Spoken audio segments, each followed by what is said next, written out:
How's it going, everyone? Cut Tracks here. I have something a little bit different I want to show you today. I stopped by one of my local gun stores, Aim Surplus, because they had these vintage VZ82 or the Czech CZ82 pistols on sale.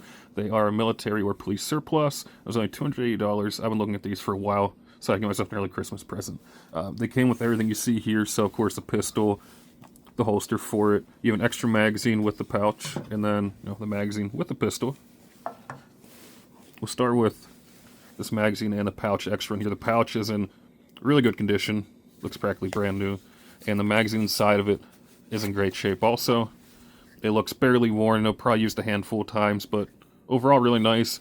You still have the paint on that marking down there. My research online seemed to say that was showing as for military approved use, but it's in really good condition. This other magazine it came with was definitely used a little bit more. Still good. Has a couple of those scratches on the surface there. You can tell this one has seen some use, but nothing wrong with it. No big dings, marks on it, so that's all good. Let's talk about the holster first. Just get that out of the way. It's in good shape. You can see there's a couple,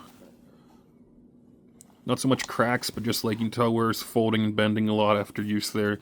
I did put some leather conditioner on this to hopefully help it, and I do plan on using it in the future just because I have it, it fits. I don't want to go out and spend money on something else, so I can just use this when I take it to the range. The pistol itself, I have a lock back just to be safe right now. You can see there's not too much wear on it. There's a little bit there, which is from the inside of that button, so I put some electrical tape on the inside to hopefully stop anything like that happening. There's a few marks on the grip there. Nothing else wrong with it on that end. Flip it around, as you can see, that grip is great. Slide. No major issues, just your regular wear and tear. I could touch up that front sight a little bit, but overall, everything looks great with it.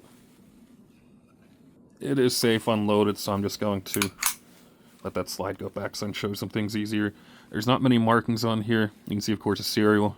Down here, though, I was told that 85 means it's from 1985, and those cross swords mean that it was approved for military use, because this was a military or police surplus trade-in pistol from Czechoslovakia. The only other markings are on the back here.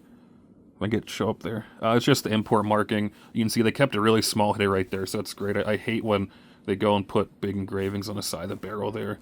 Something interesting about this pistol is one of the earlier ones to have an ambidextrous safety. So your safety is back here, and flip it around, and so you got one on that side, one on that side. That's your slide release. This pistol is on the curio and relic list. That was interesting to hear.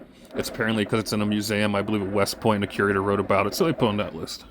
It's pretty clean when I got it. I did break everything down, clean it up, lubed it back up, put it back together, just test some basic functionality. Seems to be working good. I haven't taken it to the range yet. I plan on doing so later this week, and I'll give you an update about that if anything good or bad happens to it. One feature I like about this a lot is, so I'm used to Walther PPK, and to take that apart, you have to pull down on the trigger guard while sliding this back, and it takes quite a bit of force. But this one, they solved that, because when you pull down, it locks in place. The PPK, you have to keep putting force on that, and it pinches my fingers really bad. But this one just clicks down, locks in place, and you can just, all you gotta worry about is taking that slide off. You don't have to try to keep this pushed down while moving that back, then your fingers are all up in the trigger guard. I just like that feature about this one. I purchased this because I'm used to using a Glock 23, the 40 cal. This is that 9x18 Makarov, and it's only a little bit smaller, but that's all I was looking for. It's something a little bit tinier and not as blocky. This one's nice and rounded. The width is about the same on that grip down there, but everything else, it fits in my pockets, and it's a little bit easier to conceal compared to that Glock. I know it's a little bit different than watches. Hope you liked it, and let me know what you think about it.